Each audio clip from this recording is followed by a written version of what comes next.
Hello everybody and welcome to the Quick Take. In today's video I'll be analysing the tactics and brilliance of the Bayer Leverkusen head coach, Xabi Alonso. As of writing this video, Bayer Leverkusen sit top of the Bundesliga with 11 wins and 3 draws. It was only around this time last year they sat in the relegation zone, an incredible turnaround which began with the appointment of Xabi Alonso. The 42-year-old has followed a pathway not alien to the footballing world, having turned to coaching following the end of his playing career. During his time as a player, he was lauded for his ability to control games from the midfield. Not only was his passing ability incredible, but so was his footballing IQ. He dictated the pace at which games were played, unfazed by the opposition's press, as he unleashed ridiculous passes in behind enemy lines or across the field with pinpoint accuracy. What I think is most impressive about him is how quickly his mind worked. He'd receive the ball, glance up for half a second, and in that time, he's already played out in his mind who to pass to, how much pace to put on the ball, is there a better option available, how will it unfold?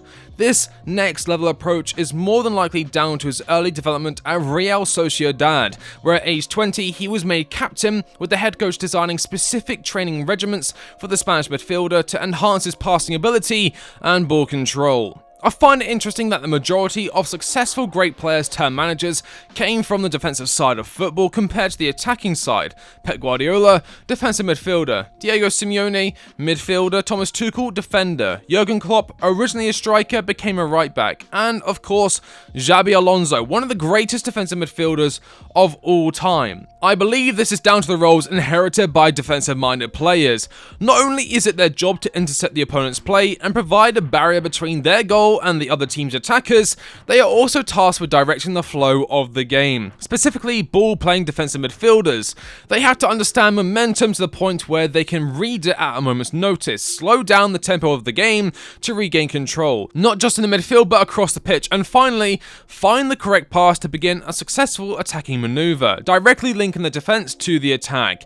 This knowledge developed over years and years playing at the highest level for the biggest teams under the biggest managers, including Liverpool, Real Madrid and Bayern Munich, along with Pep Guardiola, Jose Mourinho, Carlo Ancelotti and Rafa Benitez, is priceless and key to the success of Xabi Alonso. When Alonso took charge of Bayer Leverkusen on the 5th of October 2022, they were in a dire state. The previous manager, Gerardo Seoane, had left them 17th in the league after 8 games played. Gerardo liked to implement a 4 at the back system when opening games, usually a 4-4-2 shape, sometimes the classic 4-2-3-1 with a 4-4-1-1 before adjusting in the second half to a 3-5-2 setup, allowing for more defensive control as players became fatigued.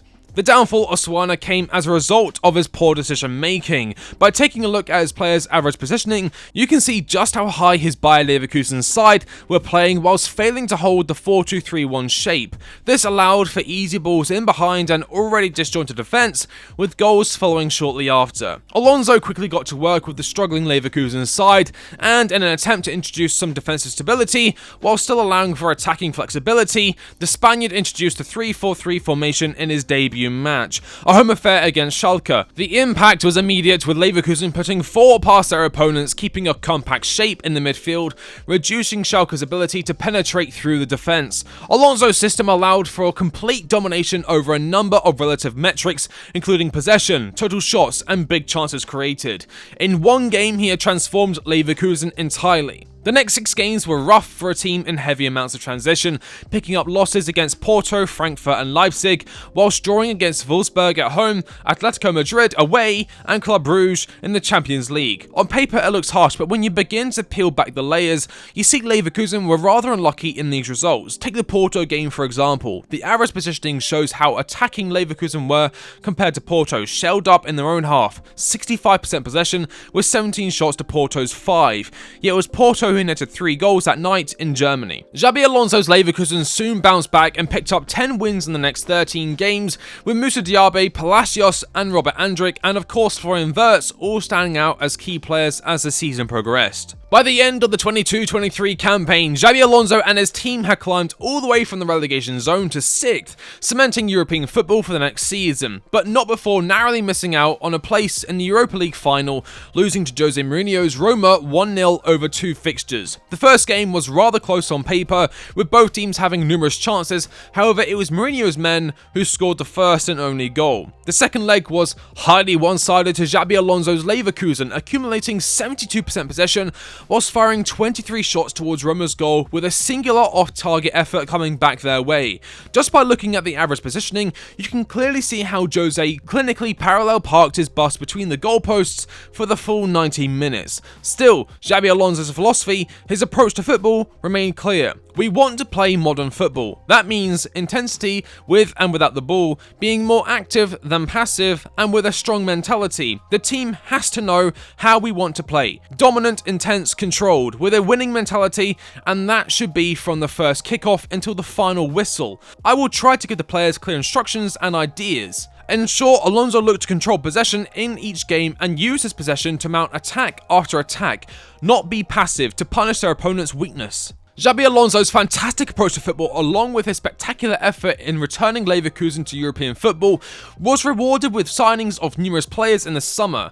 Alex Grimaldo joined from Benfica on a free transfer, before he was followed shortly by the likes of Granit Xhaka from Arsenal, Hoffmann from Borussia Mönchengladbach, Victor Boniface from Union Berlin, and Nathan Teller from Southampton on deadline day for €23.3 million. Alonso did, however, lose defender Michal Bakker to Atalanta, Demirbay to Galatasaray, and most notably Moussa Diaby to Aston Villa for €55 million, who scored 12 goals and registered 8 assists under Xabi Alonso's tutelage. This loss, however, would have little impact on the success of Bayer Leverkusen heading into the 23-24 season. Top of the league, top of their group in the Europa League, through to the quarterfinals of the DFB Pokal Cup, on top of the world of Xabi Alonso and his men. I think it's time to take a deeper look at those tactics. When I say I am in love with Xabi Alonso's tactics, I really mean it. There is only one other manager who I have had this much respect for from a tactical point of view, and that's Julian Nagelsmann. As mentioned previously, Xabi Alonso likes to field a 3-4-3 formation. Herdecki starts in goal with a back three of Tapsoba, Tar and Kusunu. Grimaldo and Jeremy Frimpong act as wing-backs and are highly crucial to this system. Palacios partners Granit Xhaka in the midfield, with Florian Wirtz and Hoffmann acting as 10s, behind Victor Boniface, who currently stands with 14 goals and 7 assists in 20 games this season. The 3-4-3 shape is a tactician's dream, along with the 4-2-3-1 for the amount of versatility it provides to whoever is in control.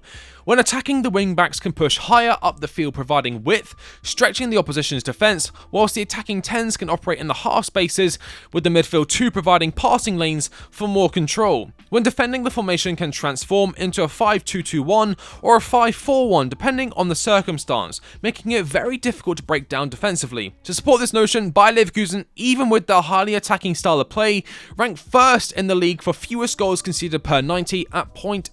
Bayern Munich averaged 1.1. Speaking of the reigning champions, Thomas Tuchel and Xabi Alonso faced off in a tactically brilliant 2-2 affair on the 15th of September. In the game, Leverkusen were put under pressure early as Harry Kane nodded home Bayern's first goal from a corner just 7 minutes into the match. It took Leverkusen a while to find their feet, with Bayern penning them into their own half for the first 20 minutes of the game. This did, however, allow Leverkusen to showcase their defensive shape and actions. Off the ball, they would commonly fall into a 5-3-2 shape, with the wing-backs falling back into the defence, whilst Hoffmann dropped deeper to accompany Xhaka and Andrich in the midfield. When Leverkusen did regain possession, they set traps for Bayern in the midfield. One of my favourite moments in the game is this piece of build-up here. Xabi Alonso likes his players to create their own space to play in. This can be accomplished through dragging players out of position before passing through the press with triangular passing lanes, or even in some cases, diamond passing lanes. Here, Kusunu has the ball in the Bayer Leverkusen half, facing Granit Xhaka.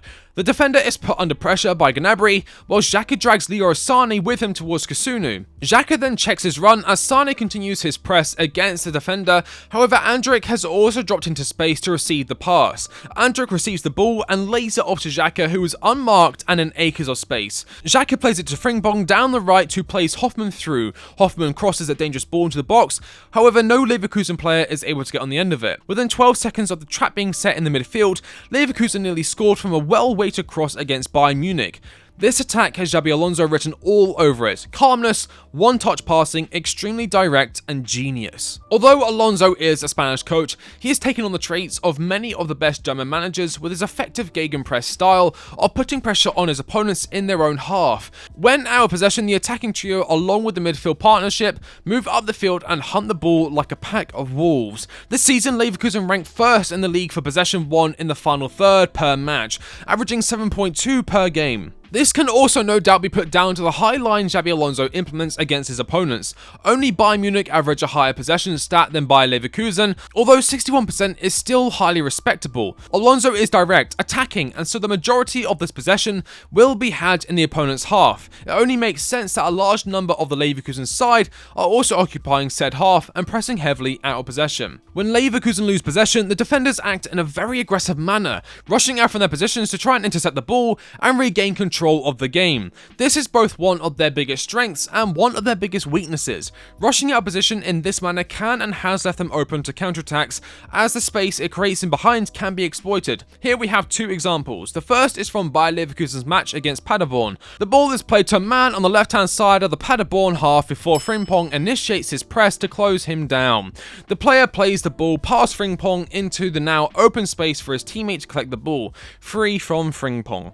The ball is played into the box, there's a save, some confusion, the ball is cleared away, but into a Paderborn player who shoots and scores. The next is from Leverkusen's game against Sandhausen. Grimaldo is positioned more centrally compared to his designated wing-back position, leaving the right attacking forward of Sandhausen unmarked. Grimaldo realizes this, and instead of tracking back, he attempts to block the passing lane unsuccessfully. The pass is made, the shot is taken, and the goal is scored. Even with this style of aggressive defending, it only resulted in a goal a handful of times, with Leverkusen either winning or drawing each game. For the attacking domination it allows, along with the stifling press it creates, I would say the good far outweighs the bad in Xabi Alonso's defensive and entail attacking philosophy. Specifically when attacking, Xabi Alonso likes his side to be very direct, mainly focusing their attacks through the middle, very rarely implementing crosses during the game. In fact, Bayer Leverkusen rank last in the Bundesliga for successful crosses per 90 at 2.7, which isn't to say they don't have the quality in attack to create successful crosses, they do,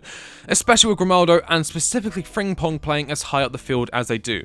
Instead, both Wirtz and Hoffmann operate between the passing lanes of the opponent's defense, established in a large number of triangular passing lanes, as you can see here. The midfield pivot presses higher to create a box passing lane in behind Boniface, who is brilliant at receiving the ball to feet, controlling it whilst framing off defenders before getting the shot off, somewhat similarly to Romelu Lukaku. It definitely helps when one of the players feeding you chances is Florian Wirtz, one of the most creative number 10s in world football. So, a combination of a well-crafted, highly talented squad mixed with the incredible wealth of knowledge and the tactical prowess from the mind of Xabi Alonso has made Bayer Leverkusen one of the most informed teams in the world. Currently, Real Madrid are the favourites to become Xabi Alonso's new laboratory, with Carlo Ancelotti's current contract ending in the summer of 2024, although some reports suggest the Italian could be on the verge of signing a contract extension for a further 2 years. Liverpool will also no doubt be keeping a close eye on their former midfielder, with Xabi Alonso continuing his support of the Reds, even going as far to state his children will grow up Liverpool fans. There are currently no links between Chelsea and Xabi Alonso, with the current ownership continuing their support